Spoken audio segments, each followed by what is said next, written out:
রাত ৯টা। ডন ফ্রান্সিসের মুখোমুখি বসে আছে রানা তার অফিসে। খুশিতে ২০০ ওয়াট লাইটের মতো জ্বলছে বৃদ্ধের বদক্ষত চেহারা। Well done Tony. হেরে কণ্ঠ প্রায় বিস্ফোরিত হলো সে। Well done. বহু বছর পর এমন এক আনন্দের খবর শুনলাম। একা কি করে যে এত কিছু করলে বুঝতে পারছি না। একটু আগে লুই ফোনে জানিয়েছে নিউজটা টিভিতে এসেছে। ফোন করেই ছুটেছে জায়গাটা চোখে দেখে আসতে। শুনলাম একেবারে যা তা অবস্থা রেস্টুরেন্টের। ওর মতে ১ মাসেও ওটার ধারে কাছে ঘেঁষবে না কোনো খদ্দের। Well done. আপন মনে তরমুজের মতো মাথাটা দোলালো ডন। সত্যিই তুমি কাজের ছেলে। ধন্যবাদ ডন। মাসুদ রানা গম্ভীর। ওদের একটা হুঁশিয়ারি জানানোর প্রয়োজন ছিল। সে কাজ হয়েছে। এখন আমাদের আরো সতর্ক হওয়া দরকার। কারণ রুগেইরও যে কোনো সময় এর প্রতিশোধ নেওয়ার চেষ্টা করবে। ঠিকই বলেছো তুমি। কি করা যায় ভেবেছো কিছু? ভেবেছি। মারের ওপর মার লাগাতে হবে। মানে? মানে আরেকটা ভালো রকম মার দিতে হবে। এ ধরনের কিছু নয়। রুগেইরোর এক হাত ভেঙে দিতে হবে, যাতে ভয়ে দিশেহারা হয়ে পড়ে সে। এর পরপর এরকম কয়েকটা মার কায়দা মতো দেয়া গেলে ও যে কোনো শর্তে আপনার সাথে সন্ধি করতে বাধ্য হবে। চমৎকার আইডিয়া টনি। ওর ডান হাত বা বাঁ হাতের নাম ঠিকানা বলুন। আজ রাতেই একটার ব্যবস্থা করে রেখে আসি। কিছু সময় ভাবলো ফ্র্যাঞ্জেনি। তার চেহারা দেখে নিশ্চিত বুঝলো না। যদি মানুষটা পঙ্গু না হতো, নির্ঘাত ধেই ধেই করে নেচে উঠতো এখন। ঠিক আছে টনি, তবে আজ থাক। কাল বিষয়টা সেটেল করবো আমরা। সকালে ৯টায় চলে এসো। তখন একটা ফয়সালা করব। বেশ। তুমি এখন যাও, বিশ্রাম করো গিয়ে। আমি লুইয়ের জন্য অপেক্ষা করব। পুরোটা শুনে যাই। ঠিক আছে। যাওয়ার পথে যদি ফিলোমিনাকে পৌঁছে দিয়ে যাও, ভালো হয়। আমার কোনো অসুবিধে নেই। গুড। ফিলোমিনা, তুমি টনির সাথে চলে যাও। দরজার কাছে গিয়ে ঘুরে দাঁড়ালো ও। ল্যানির কোনো খবর হলো না এখনো? না। চেহারা কালো হয়ে গেল বৃদ্ধের। কোনো খবর নেই।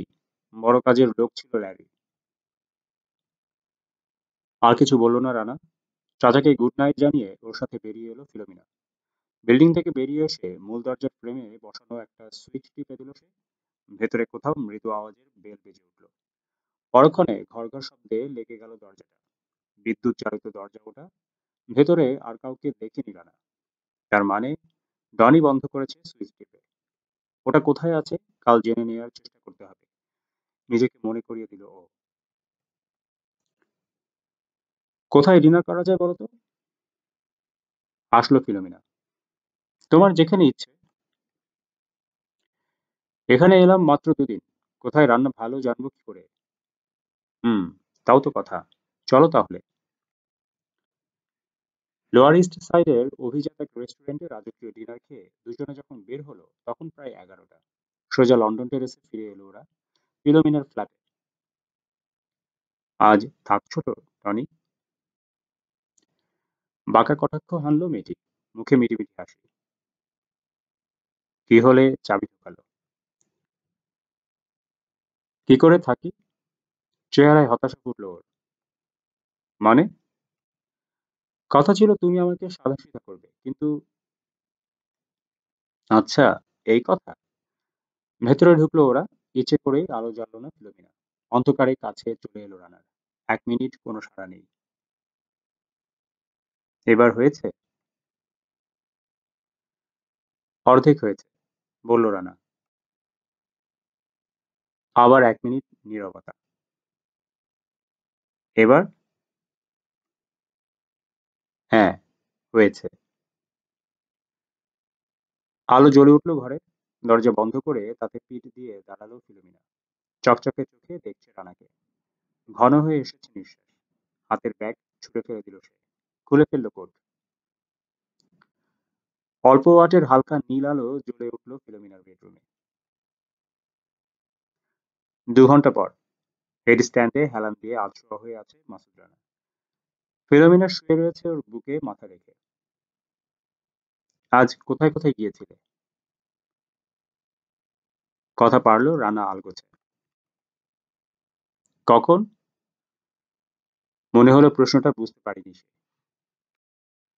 ডনকে নিয়ে কাউন্টিং হাউসে যাওনি? না। থেমে মুখ তুলে ফিলোমিনা। তুমি জানো ওখানকার কথা? শুনেছি। একদিন গিয়ে দেখে আসবো ভাবছি। মাথা দোলালো সে। হুম, অনুমতি পাবে না। কেন? ওখানে কারো যাওয়ার হুকুম নেই, এমনকি লুইয়েরও না। ও বাবা, তাই নাকি? হ্যাঁ, কিন্তু তুমি হঠাৎ এ প্রশ্ন করলে কেন? কাল, না বোধহয় আজই লুই বলছিল ডনকে নিয়ে তোমার ওখানে যাওয়ার কথা, কি নাকি কাজ আছে, তাই। ও, কোথায় সেটা? West Broadway, 15। তোমাদের হেড অফিস?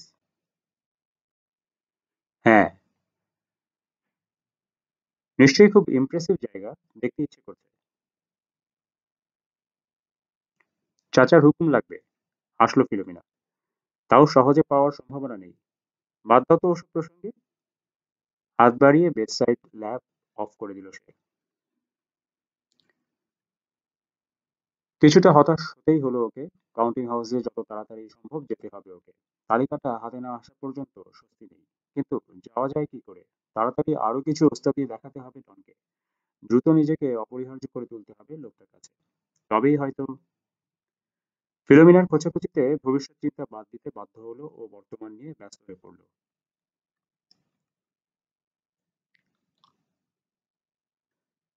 পরদিন অফিসে পা রাখার আগ পর্যন্ত স্বপ্নেও ভাবিনি রানা যে সুযোগটা এত দ্রুত পাওয়া যাবে। প্রথম চোটটা গেল লুইয়ের অভিনন্দন জানানোর মধ্য দিয়ে। যদিও বোঝা গেল ভেতরে ভেতরে খুবই খুশি সে, কিন্তু তার প্রকাশ ছিল চাপা। এও পরিষ্কার হলো রানার ওস্তাদিতে সে যত না খুশি, তার চেয়ে বেশি খুশি ও নিরাপদে ফিরে আসতে পেরেছে বলে। ফিলোমিনার অফিসে রানাকে পাকড়াও করল লুই।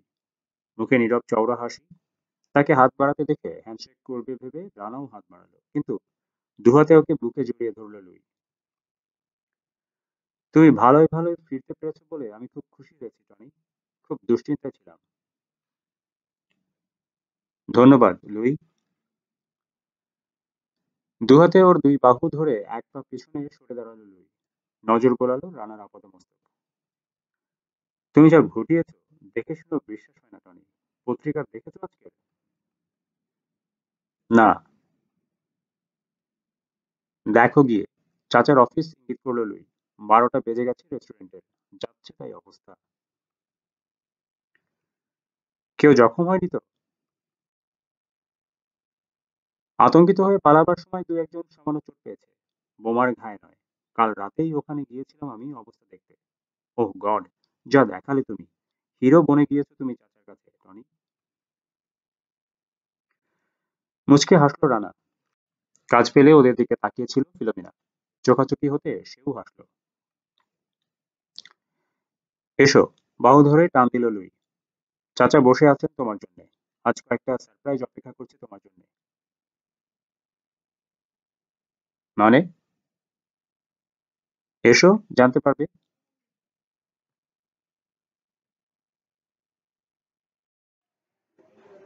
মিটিমিটি হাসি মুখে অভ্যর্থনা জানালো ওকে Don. Hello Tony. Hello Don. আরেক লোক বসা ছিল বৃদ্ধের মুখোমুখি। ঘুরে তাকালো সে। চোখাচোখি হলো। 6 ফুট 4 কম হবে না লোকটা। মুখটা প্রকাণ্ড। অসংখ্য কাটাকুটির দাগ সেখানে। চাউনি শীতল, স্থির। জুলি, বলল বৃদ্ধ, এই হলো টনি ক্যাঞ্জনেরি। টনি, এ বিগ জুলি, আমাদের হেড অফিসের সিকিউরিটি ইনচার্জ। চেয়ার ছেড়ে হাত বাড়ালো লোকটা। গম্ভীর। সৌজন্যের মৃদু হাসি দেয়ার গরজটুকুও দেখালো না। নরম পেয়ে রানার হাতের উপর শক্তি জাহির করলো জুলি প্রথমে খানিক। তারপর সমঝে নিল পাল্টা চাপ খেয়ে। পরিচিত হয়ে খুশি হলাম, সিনিয়র। বলল বিগ জুলি। রানা মাথা ঝাঁকালো কেবল। সিট ডাউন টনি, বলে উঠল জোসেফ ফ্র্যাঞ্জিনি।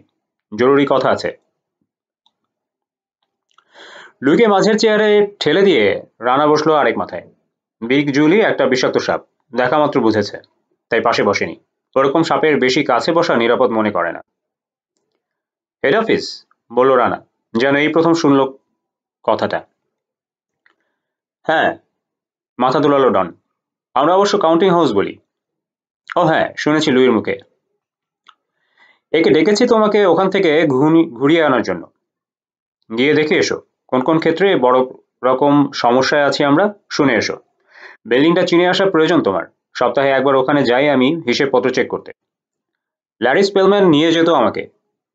তার তো পাত্তা নেই, এখন থেকে কাজটা তোমাকে করতে হবে। ভেতরের উচ্ছ্বাস চেপে রাখতে রীতিমতো সংগ্রাম করতে হলো রানাকে। বিগ জুলিকে দেখলো, চেহারা দেখে মনে হলো ডনের সিদ্ধান্তে খুশি নয় সে। বেশ, কখন যেতে হবে? এখনই যাও, কথাবার্তা বলে বুঝে এসো পরিস্থিতি। তারপর তোমার 2 নম্বর কোর্স অফ অ্যাকশন ঠিক করবো আমরা। ও হ্যাঁ, 2 হাতের নিচে চাপা দেয়া এক গাদা খবরের কাগজ সামনে ঠেলে দিল বৃদ্ধ। এই দেখো, কি ঘটিয়ে এসেছো তুমি কাল রাতে। কাজ ঝাঁকালো মাসুদ রানা। দেখে কি হবে, জানি তো। নিরাসক্ত চোখে ওগুলোর দিকে তাকালো এক পলক। তার চেয়ে বরং কাজটা সেরে আসি। বেশ তো, দাঁড়াও। ডান দিকের ড্রয়ার খুলে সোনালী রঙের একটা চাবির রিং বের করলো ডন। দুটো ঝকঝকে চেহারার চাবি ঝুলছে রিংয়ে। তোমার জন্য নতুন গাড়ি আনিয়েছি আমি, এই নাও, পেছনের গ্যারেজে আছে। কয়েক মুহূর্ত দ্বিধা করে নিল ও। ধন্যবাদ ডন। লুইয়ের দিকে ফিরল। তুমিও আসছো তো? আমি? অপ্রস্তুত হলো সে। আমি গিয়ে কি করব? তোমারই শোনা উচিত ওখানকার সমস্যার কথা। আফটার অল তুমি নেক্সট টু ডন, তার উপর অফিস এফিসিয়েন্সি এক্সপার্ট। ঠিকই বলেছে টনি, ফ্র্যাঞ্জিনি মাথা ঝাঁকালো। যাও, এমনিতেও সব বুঝে নেওয়ার সময় হয়েছে তোমার। এখন থাক তাহলে আমার গাড়ি। চাবির রিং ট্রাউজারের পকেটে ভরল মাসুদ রানা। ফিরে এসে বের করব।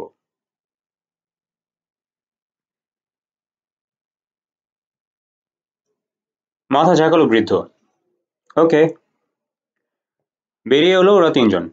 বিগ জুলি উঠল নিজের সহিতে, রানা লুই উঠল লুইয়ের লেটেস্ট ক্যাডিলাকে। কেন শুধু শুধু জড়ালে আমাকে? গিয়ার দিয়ে গজগজ করে উঠল সে। ওর সাথে চলে গেলেই তো পারতে। হাসলো ও। তাতে ক্ষতিটা কি হয়েছে? একবার না হয় ঘুরেই এলে। বেশি কিছু তো করতে হচ্ছে না তোমাকে এই এখনই। ছুটল ক্যাডিলাক। দুজনেই নীরব, যে যার চিন্তায় মগ্ন। বেশি দূরে নয় জায়গাটা, 10 মিনিটেই পৌঁছে গেল ওরা। নিতান্তই সাধারণ চেহারার 6 তলা এক বিল্ডিং, রংটা ধূসর, পাশে বেশ চওড়া। নিউ ইয়র্ক ডাউনটাউন এলাকার সোহো সেকশন কমার্শিয়াল বিল্ডিংগুলোর মতো। বাঁদিকে প্রায় 3/2 ভাগ ভবন জুড়ে পুরো ইস্পাতের নীল রঙের একটা টানা গেট। তার পায়ের কাছে ঢালু র্যাম্প। গোডাউন হবে হয়তো, অথবা ফ্রেইট এলিভেটর কাজ। ডান দিকে ভবনের আরেক মাথার 4x6 দরজা আছে একটা। তার পাশে দেয়ালে ঝুলেছে মেইল বক্স। একটা কলিং বেল পুশ রয়েছে ওটার 2 ইঞ্চি তফাতে। রোদ বৃষ্টির ছোঁয়া থেকে বাঁচানোর জন্য ঢালু ঢাকনাওয়ালা একটা মাইক্রোফোনও আছে। আশপাশটায় দ্রুত নজর বুলিয়ে নিল কাউন্টিং হাউসটা একটা কর্নার প্লটে। এক পাশে রাস্তা, অন্য পাশে একসার বিল্ডিং। ঠিক সাথের বিল্ডিংটা 7 কি 8 ফুট দূরে, ওটাও 6 তলা। পুশ টিপে দিল বিগ জুলি। মাইক্রোফোনের মাধ্যমে ভেতর থেকে সাড়া দিল কেউ। Who is it? Big Julie. Hi Julie, কেমন আপ? একটা বাজার বেজে উঠল ভেতরে। নব ঘুরিয়ে দরজা খুলে ধরল লোকটা। লুইয়ের উদ্দেশ্যে বলল, প্লিজ কাম ইন। রানাকে পাত্তা দিচ্ছে না সে। ওরা ভেতরে ঢুকতে বন্ধ হয়ে গেল বাজার। স্বয়ংক্রিয়ভাবে লেগে গেল বিদ্যুৎ চালিত দরজা। ছোট এক লিফটে চড়ে 6 তলায় উঠে পড়লো ওরা। অলরুমে ঢুকলো। বিগ জুলি একা নয় দেখে একটু অবাক হলো অপেক্ষমান ছোটখাটো মানুষটা। লুইয়ের উদ্দেশ্যে একগাল হাসি দিয়ে রানাকে দেখলো প্রশ্নবোধক চোখে। এ হচ্ছে টনি ক্যাঞ্জনেরি, ওর দিকে না তাকিয়ে বলল বিগ জুলি। আর এ চিক্কি রায়, এখানকার অপারেশন চিফ। 5 ফুট 6 এর বেশি হবে না চিক্কি। বয়স 60-65। মাথা ভর্তি টাক, ক্রিম রঙের ফ্লানেলের প্যান্ট। নীল সিল্কের শার্ট পরে আছে সে, তার উপর সাদা কালো স্ট্রাইপের ভেস্ট, গলায় গাঢ় লাল বোটাই, জুয়ারির মতো দেখাচ্ছে ব্যাটাকে। এদের তোমার অফিসে নিয়ে যাও চিক্কি, বলল জুলি। কি কি সমস্যা আছে খুলে জানাও। নিজের কাজে চলে গেল সে। রানা তো পরের কথা, লুইকেও খুব একটা পাত্তা দিল না ব্যাটা। ঠিকই বলেছিল ডন, এরা কেউ আমল দেয় না লুইকে। আসুন আসুন, লম্বা চড়া হাসি দিল চিক্কি। স্বয়ং ডন যাকে পাঠিয়েছে সে নিশ্চয়ই হেলাফেলার পাত্র নয়। তার উপর সঙ্গে আছে ভবিষ্যৎ ডন। পিছনের দেয়ালে আধখোলা এক নীল দরজা দেখালো সে। চলে আসুন, ওটা আমাদের অপারেশন রুম, নিউ ইয়র্ক সিটির নিটেস্ট অপারেশন সেন্টার। প্রকাণ্ড রুমটার চারদিকে তাকালো রানা। এরকম এক জায়গায় কি কি থাকা উচিত সে সম্পর্কে মোটামুটি যে ধারণা ছিল দেখা গেল তার সাথে মিলছে না। ওর অনুমানের চাইতে অনেক অনেক আধুনিক অফিস এটা। এদের কাজের পদ্ধতি সম্পর্কে যা জানা গেল তাতে স্পষ্ট হলো যে একটুও বাড়িয়ে বলেনি চিক্কি। সত্যি নিউ ইয়র্কের নিটেস্ট অপারেশন সেন্টার এটা। মনে মনে ফ্রান্সিনির বুদ্ধির প্রশংসা না করে পারল না রানা। এখানে আমরা আমাদের বুকি আর নাম্বারস অপারেশন যাবতীয় কিছু কম্পিউটারাইজড করি, গর্বের সাথে বলল লোকটা।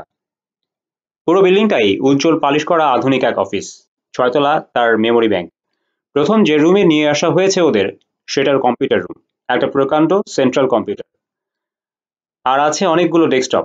প্রতিটির সামনে বসে আছে চমৎকার ছাটের বিজনেস স্যুট পরা এক একজন হ্যান্ডসাম স্মার্ট যুবক। কোনো দিকে নজর নেই কারো, যেন রোবট। কম্পিউটারাইজড রিডআউট হ্যান্ডেল করছে তারা যান্ত্রিক ব্যস্ততা আর নিয়মতান্ত্রিকতার সাথে। অহেতুক দেহের একটা পেশিও নড়ছে না কারো। পাশের রুমে বসা একদল মেয়ে সেক্রেটারি, প্রত্যেকে সুন্দরী, 22-এর উপরে নয় কারো বয়স। সবার টেবিলে একটা করে ইলেকট্রিক টাইপরাইটার। ঝড়ের বেগে চলেছে ওগুলো, একে অন্যের সাথে প্রতিযোগিতায় লিপ্ত যেন।